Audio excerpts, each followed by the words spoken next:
Hello, everyone, and welcome to episode 6 of a YWAV On Demand podcast. Bringing you some insights today. My name is Sam, and our guest for this episode is a very special one. Now, you may have seen her before in our second episode, but this time she's back for a different topic. Truly, I think she is the right person for this one. I mean, I believe so. I think you would too. Please welcome our Ate Jehdi Aizon. Yay! Hi, my name is Jehdi, and I am one of the youth mentees in our church. Thank you, Jehdi, for joining us today. Now, today's topic is all about how to live life assertively, and it is going to be a great one. We hope this topic inspires you to take a stand more often about, what you believe in life and to be less apologetic about your principles too. So yeah, we hope you enjoy this one. Again, we're doing this Q&A style, so that's without the banter, and it's still going to be like with the same anointing, with the same blessing. So without further ado, let's start. So, question number 1. Ate Jehdi, how would you rate your quality of life right now?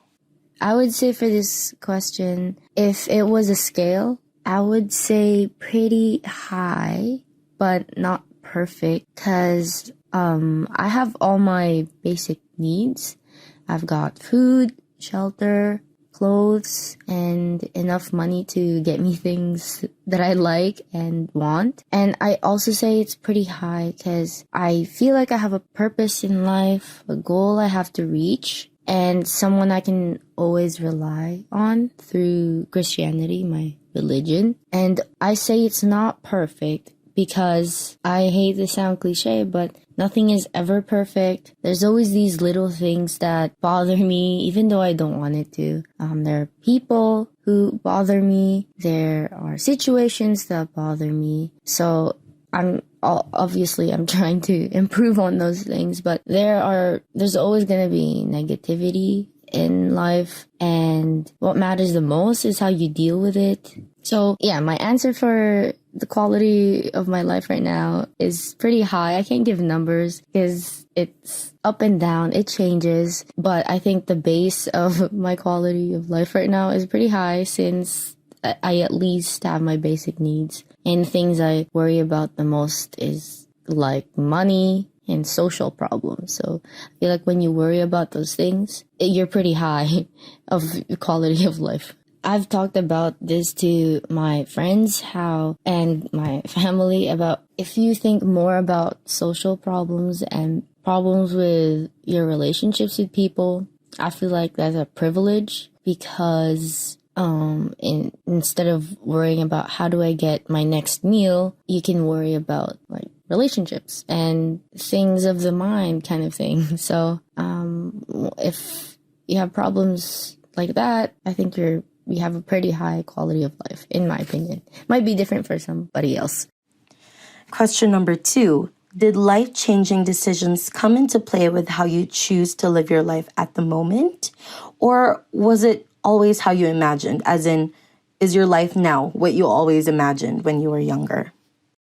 I feel like this question is more of a fact than it is a question, because life-changing decisions usually affect the way you live, especially when it's changing your life. It's going to shake probably how you think you should live and how you should treat other people, things like that.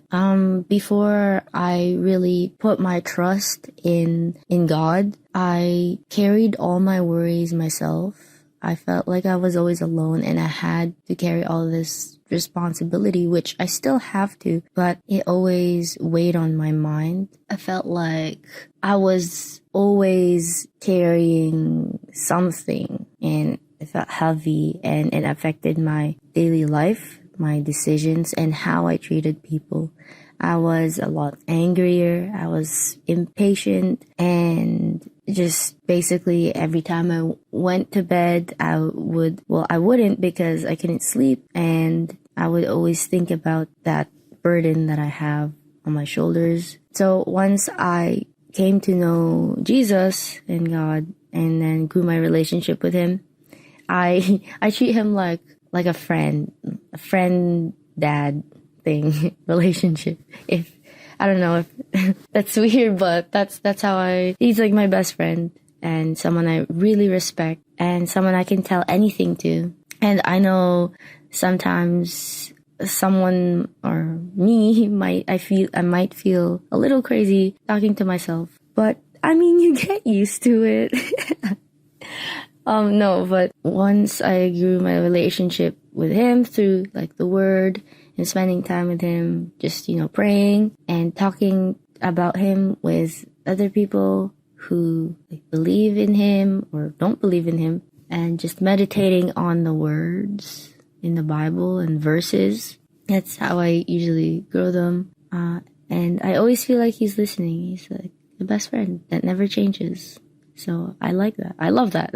So yeah, once I got to know him and talk to him a lot, every day, every night, or whenever I have any troubles or thinking about something stressful, I would share it to him. And because of that, my life changed. I had less worries. I didn't feel like I had to carry everything by myself. I know I have a partner, someone I can always share things, and I know I wouldn't be judged, and they can answer me honestly. Although it's hard, I'm still learning how to listen. But when he does give me an answer and I get it, it's honest, and I try to follow it. Really, I should.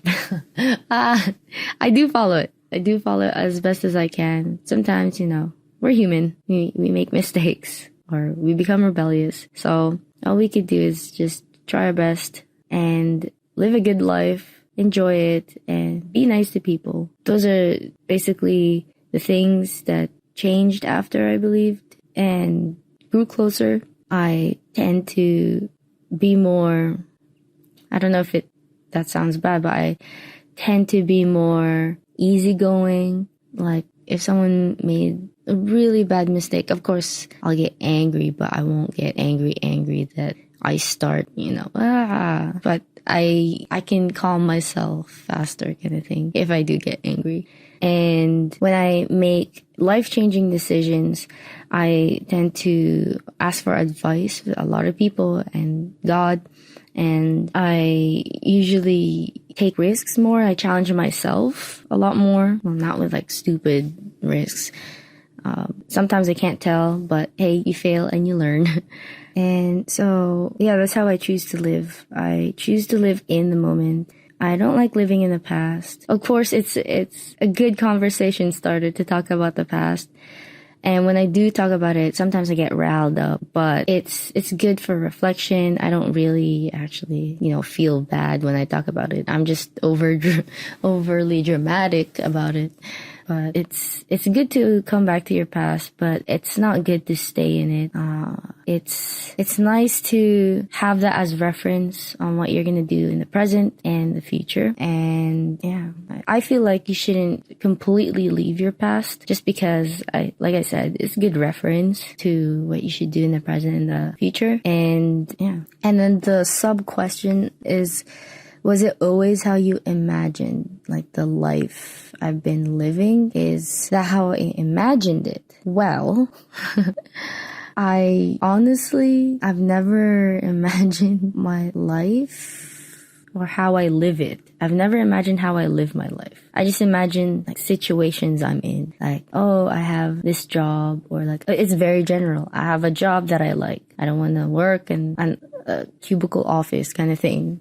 Like very general things like that. So I guess the answer for that question is no. It's not always how I imagined it, but it's how I felt like it was gonna go, if that makes sense.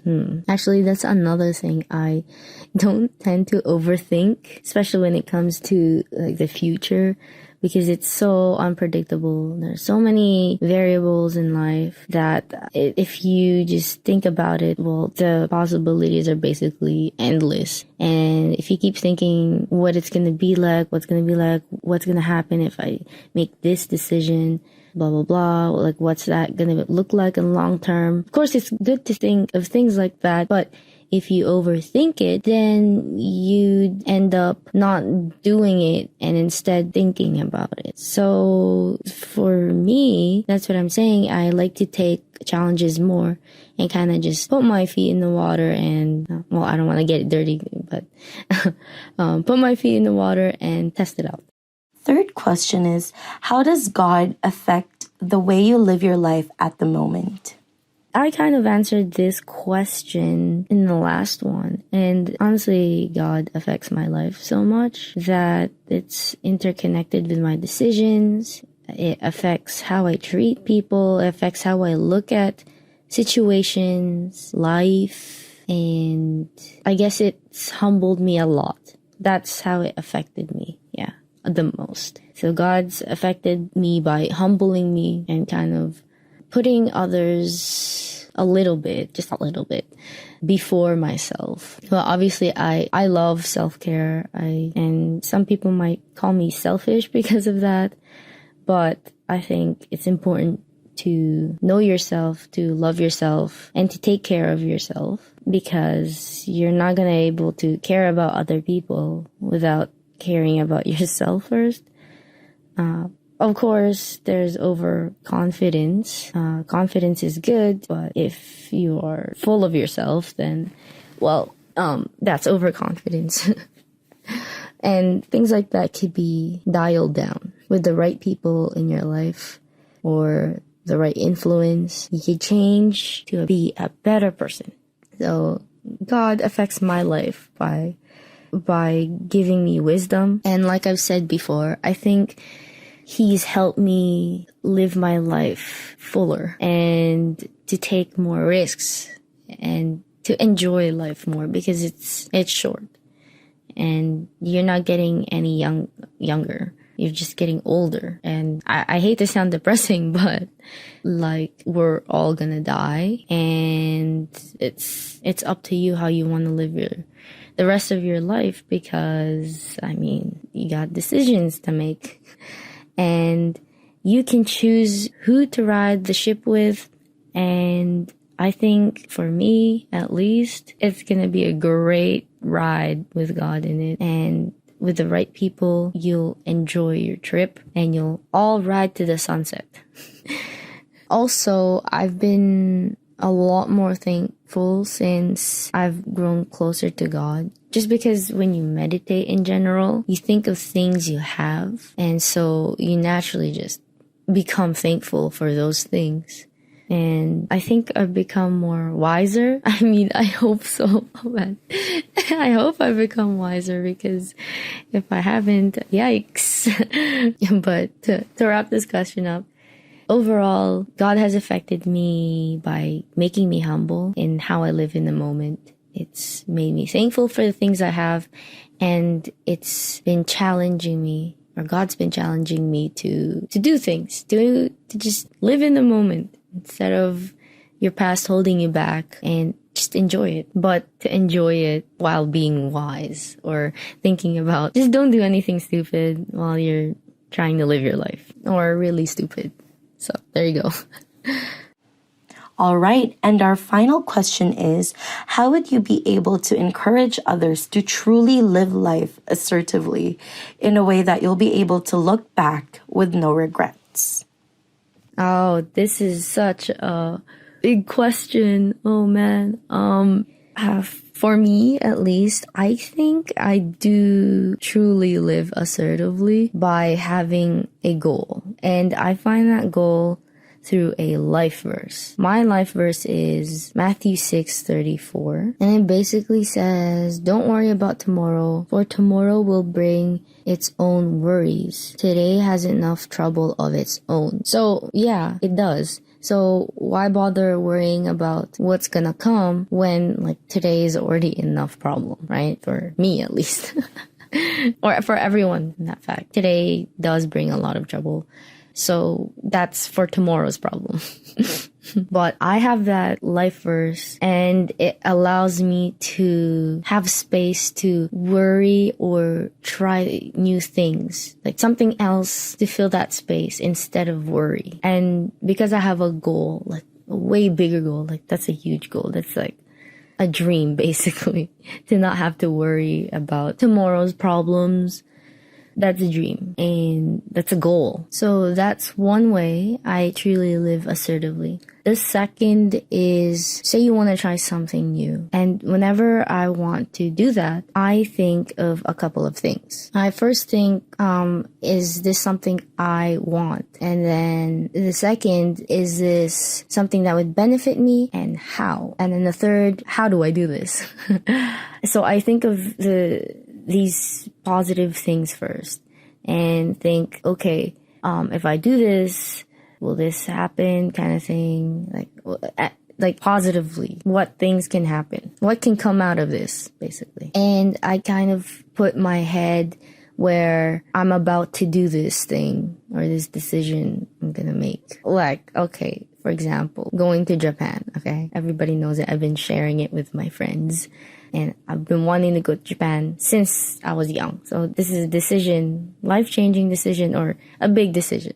So I think of those three things. How can it benefit me? How do I do it? And can come out of this. And then after I think and pray and meditate on those things, I sometimes write it down if I don't want to forget. And then after that, I think of the negative things. I know, it sucks, but there's always another side. And get to think, well, what's going to happen if this doesn't work, blah, blah, blah. This is the part that sucks. But I always end with the negative thinking, because if I end it with with good positive vibes kind of thing, especially when it's a big decision, tend to make decisions based on feelings because I'm so happy at that moment. But if you think about it rationally and end it with, well, what can happen? This can happen. If you do this, then you gotta worry about this kind of thing. And I think about it, meditate, I pray, I ask for advice, and like the process of how you do it kind of thing. And then, well, after that, I've thought it out the best I can. I've done as much research as I can. So even after all that negative thinking, and I still want to do it, and then I make a decision. Now it's the final ultimatum. Because the decision, a big decision, it's either are you going to do it or are you not going to do it? So with all the research you've done, all the people you've asked for advice, and after your prayers, your meditation, your reflection, are you gonna do it or are you not? And whatever answer you make in this, you're not gonna regret it. Because why? You researched, you thought it out. And it's like any case, any trial case. You research, you gather the evidence, and you put it to court, and you did the best you could. And in the end, there's always going to be a decision. Are they going to jail? Or are they not? Or like whatever punishment they get. Are they going to get service? Blah, blah, blah. But there's always a decision at the end. And with big decisions, it usually goes something like that. And you can tell if it's going to be a big decision or not most of the time. Sometimes there are small decisions, but it actually like affected your whole life. Or you think it was small, but then you actually make it, and then it actually ends up being something that's affected your life. And you're like, oh my God. Like deciding to buy lotion, and it's changed your life forever because now you never have dry hands. It's specific, but yes, I'm speaking from experience. But anyways, back to the question. I think that's how you live with no regrets. Honestly, there is no perfect way or formula to live with no regrets. I feel like in general, to have no regrets, it's something you have to kind of you tried your best, and this is the decision you've come up with, and you did it. And then at the end, it's either, well, this was a flop. It wasn't what I expected. It's what you expected, or something new happened, but you don't regret it because, well, you thought about it before you actually did it. It might seem like a bother to have to think about the big decisions, But I think, especially with big decisions, you have to take your time. And if you don't have the time to make it, then like where you have to make the decision at that spot, just think of the pros and cons quickly and then make your decision based on that. Because I know there are multiple times where I had to make big decisions on the spot and I was like, oh God, just give me a second kind of thing. And your mind, or at least my mind, went blank. And I was like, okay, what do I do? So the thing that helped me is to think of the pros, think of the cons, benefits and disadvantages. What do I get out of this and what will happen once I do this? And then I make a decision based on that. And because I've thought about what might happen or like pros and cons kind of thing, like just for thinking about the decision, because it's big, you gotta think about it. Because I thought about it, I don't have no regrets. And especially with decisions that I have time to think about, because I thought about it so much, maybe overthink, but because I did my research basically, then I have no regrets about it. I'm not saying that this is what you should do when you're making big decisions. It's just an example of how you can live with no regret when you're making decisions. And to live assertively, I shouldn't say just. But to live assertively, or at least how I live assertively, I think of what can happen. How fun would it be to go talk to those people? What if they're super cool and we become friends? It's going to be so fun to just hang out. I know some people are not like that. They're very pessimistic. They don't want to involve themselves with others.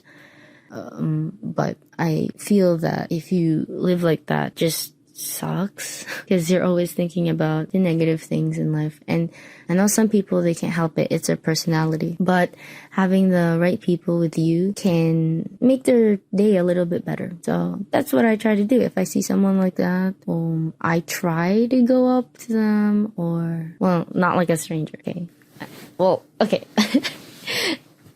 Anyways, when I see a person like that, I try to make their day, make them laugh. That's why I'm such a goofball, because I like to make people's day. And when I see someone smile because of my jokes or laugh because of my jokes, it makes me feel better. And so, yeah, that's how I live assertively, through confirmation of something. In my case, it's confirmation that, hey, I can make someone smile. And yeah. And because I approach people like that, that's how I confirm it. Then I guess in people's eyes, that's living assertively. And I also feel like living assertively is literally living life with no regrets. So if you live with no regrets, try to live with no regrets, you're basically living assertively, because you're taking chances when you live life with no regrets. You're challenging yourself. And yeah, I think that's living assertively in my definition. In the end, it's what you think is right and what makes you happy that really affects your decision making. And yeah, and that's how I live assertively. I hope this all made sense, because I really wanted to say it in a way that people would understand how I do things. A lot of people have told me that I live assertively and that I'm really outgoing. And I always tell my friends to live with no regrets and just have fun. Enjoy life. Take it slow. Yeah, so there's that. All right, you guys. So, as I was listening to the answers of Ate Jehdi, I really wanted to comment on every one of them because they are so insightful. However, I thought it was just better to leave it as is so that the flow is better and you guys can appreciate the answers a little bit more, because honestly, it's more like an enough said type of moment. So there you go. Thank you guys so much for listening to this podcast. We hope that you guys enjoyed it. We hope that you guys found it encouraging to live life more assertively and really to take stand for what you guys believe in. So take care. And God bless you guys always, whichever time you are listening this to. We hope that you guys are safe, that you guys are well, and we will see you in the next episode. My name is Ate Sam. Have a great day, everyone. Bye.